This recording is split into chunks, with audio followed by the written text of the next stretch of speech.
I think the saddest question in the Bible is right there in Genesis. It isn't a question about sin, and it isn't a question about punishment. It is a question about origin.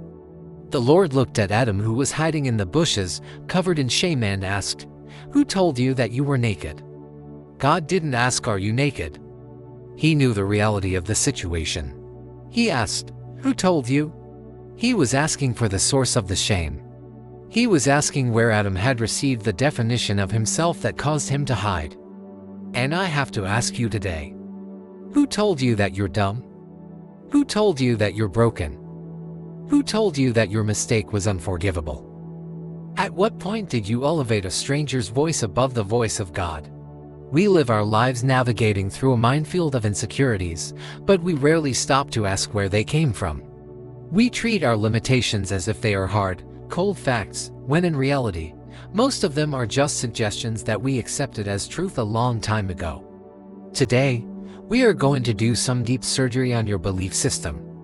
We are going back to the garden, back to the beginning, to confront the voices that have defined you for too long. You see, Adam and Eve were naked before that moment, but they were not ashamed. Nothing about their physical reality had changed.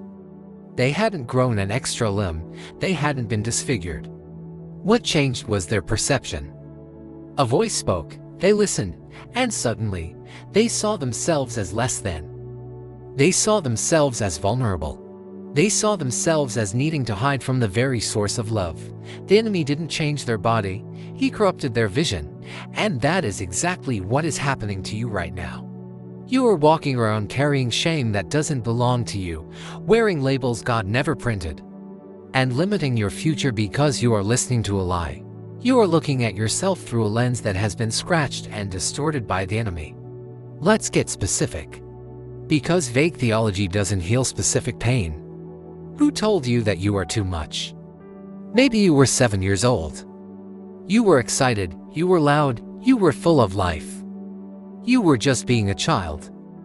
And a parent, who was tired and stressed from work, snapped at you to tone it down or stop being so dramatic. In that moment, a seed was planted. You didn't hear "Be quiet right now because I have a headache." You heard "My personality is a burden." You heard "I am unlovable when I am myself." And so, you started to shrink. You started to edit yourself.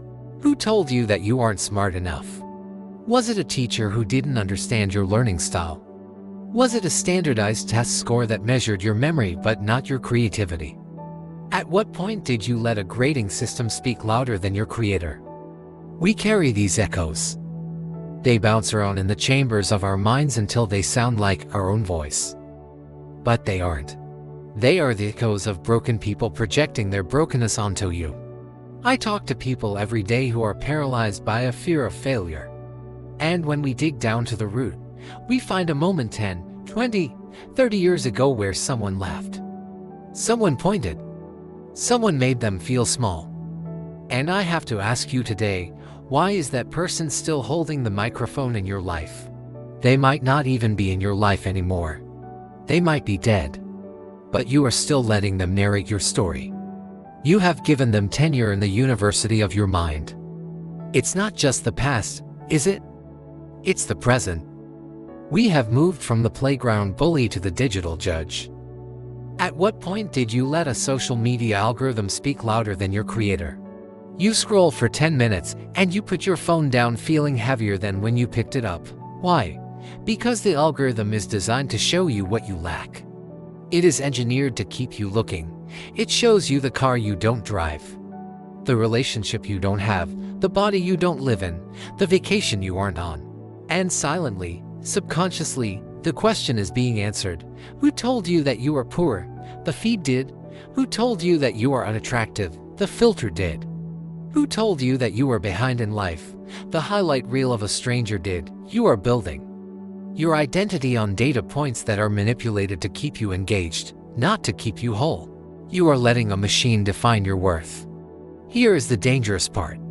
The lie itself has no power. Let me repeat that. The lie has no power. It is smoke. It is a shadow. If I told you that the sky is neon green, you wouldn't get depressed. You wouldn't hide in your room. You would think I'm crazy and you would move on with your day. Why? Because you haven't agreed with it. You know the truth, so the lie bounces off you. The power of the lie comes entirely from your agreement.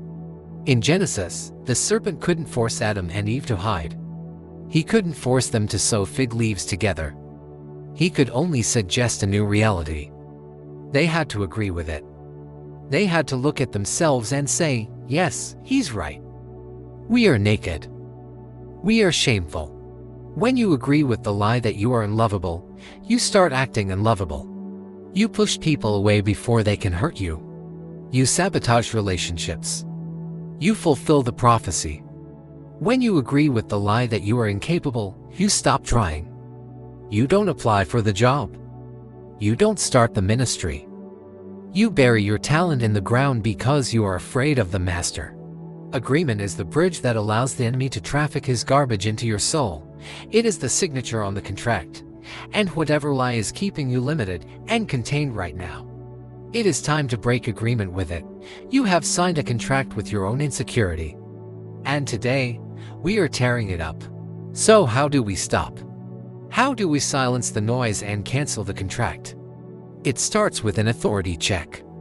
You have to become a border patrol agent for your own mind. When a thought enters your mind that says you are a failure, or you are too broken to be used, you need to stop and ask, who said that? You have to check the idea of that thought. Does that sound like the voice of a shepherd?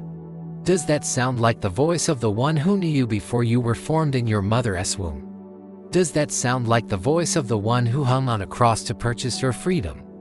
Jesus calls us friends. He calls us heirs. He calls us the light of the world. If the voice in your head calls you hopeless, it is not the voice of God. If the voice induces panic, chaos, and self-hatred, it is not the voice of God. You have to ask yourself, at what point did you elevate a stranger's voice above the voice of God? At what point did you let a social media algorithm or a painful memory speak louder than your creator? But identifying the voice isn't enough. You have to break the agreement. This is the practical step most people miss. We identify the lie, we analyze the lie, we even go to therapy to talk about the lie, but we never formally renounce the lie. You need to understand that silence is viewed as agreement in the spiritual realm. As long as you stay silent, the enemy assumes the contract is valid. You cannot just think a devil out of the room, you have to speak him out. You need to open your mouth. You need to speak to the atmosphere around you.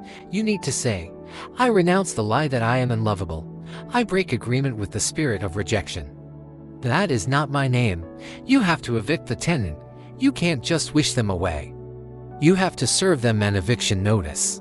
Whatever lie is keeping you limited and contained right now, it is time to break agreement with it. When you speak the truth, you are not just making yourself feel better, you are realigning your reality with heaven's reality. You are tearing up the paper. You are saying, I am no longer funding this insecurity with my belief. Stop paying interest on a debt Jesus already paid. Stop agreeing with a definition that came from a broken source. You need to learn the difference between how God corrects and how the enemy attacks. God convicts us of sin to restore us. The enemy accuses us of sin to destroy us. There is a massive difference between conviction and condemnation. Conviction says, you made a mistake, let's fix it. Come back to me. Condemnation says, you are a mistake. You can't be fixed, go away. Who told you that your mistake was unforgivable? That is a direct contradiction to the cross.